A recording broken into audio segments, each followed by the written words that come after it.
എന്നാണ് ദൈവമേ ഈ കഷ്ടപ്പാടൊക്കെ ഒന്ന് മാറി കിട്ടുക.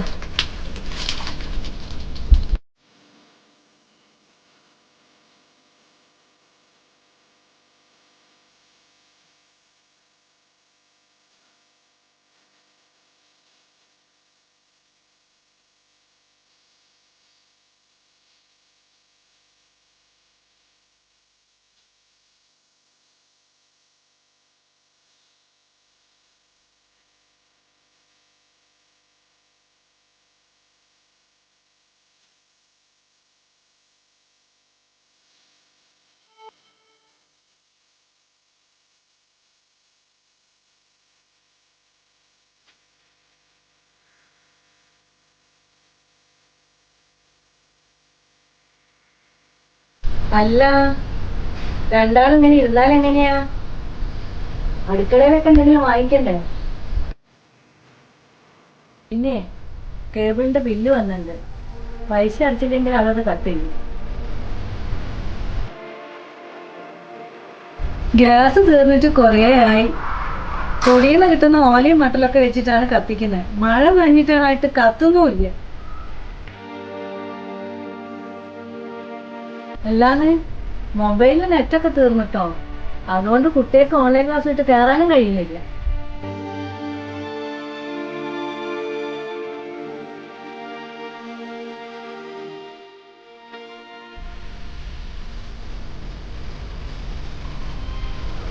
രണ്ടാളും മിണ്ടാതിരുന്നോളൂ.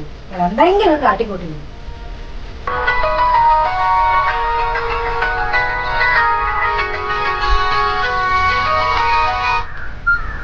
ഹലോ,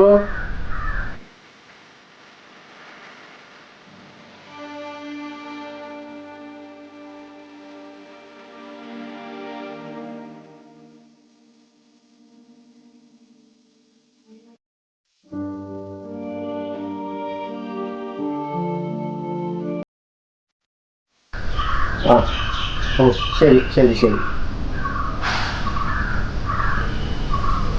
ബാങ്കിൽ നിന്നാ അടവ് തെറ്റി, പെട്ടെന്ന് അടയ്ക്കാൻ പറഞ്ഞിരിക്കുന്നു.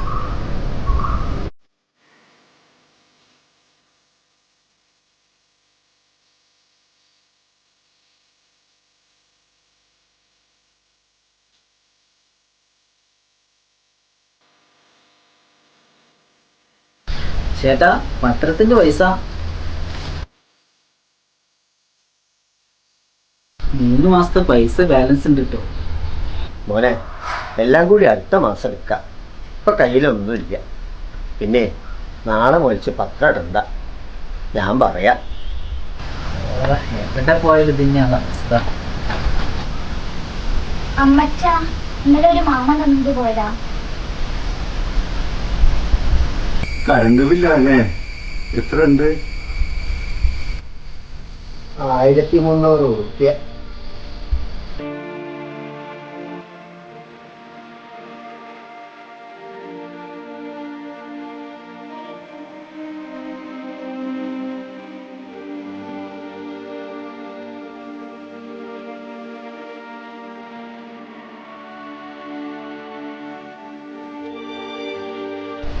ആ ഹലോ, മനോരേട്ടനാ? ആ ആ ആ എന്താ മനോരേട്ടാ? പണിയോ? എന്താണ് മനോരേട്ടാ, എനിക്കല്ലേ വല്ലപ്പോഴും പണിയുള്ളൂ. ആ മനോരേട്ടാ, ഇങ്ങോട്ട് വന്നാൽ മതി, 2 പെഗ് അടിച്ച് പോവാം. ഞങ്ങൾ കട്ടിട്ടൊരെണ്ണം വാങ്ങാൻ പോയിട്ടുണ്ട്. വരണോ അങ്ങോട്ട്? ഓരിന്ന് ഇങ്ങോട്ട്. ആ ആ വേണ്ട, ഞാൻ പിന്നെ വിളിക്കാം. ആ ശരി ശരി ശരി.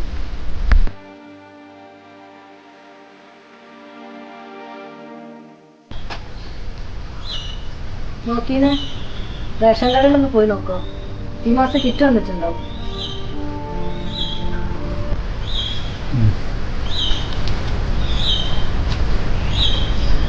അച്ഛാ, ചായ ഉണ്ട്, എടുക്കട്ടെ? വേണ്ട, ഓ വന്നോട്ടെ.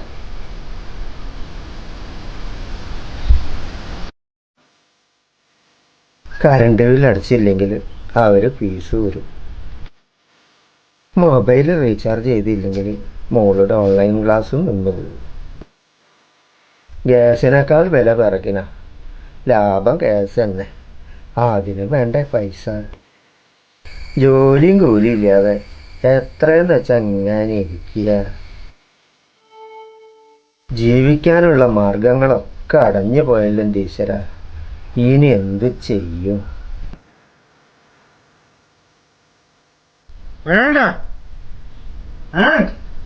ആ പ്രകാശനോ? എന്താ വന്നേ? നന്നായി മോനെ, അതിൻ്റെ ഒരു കുറവും കൂടി ഇല്ലേ? പൂർത്തിയായി.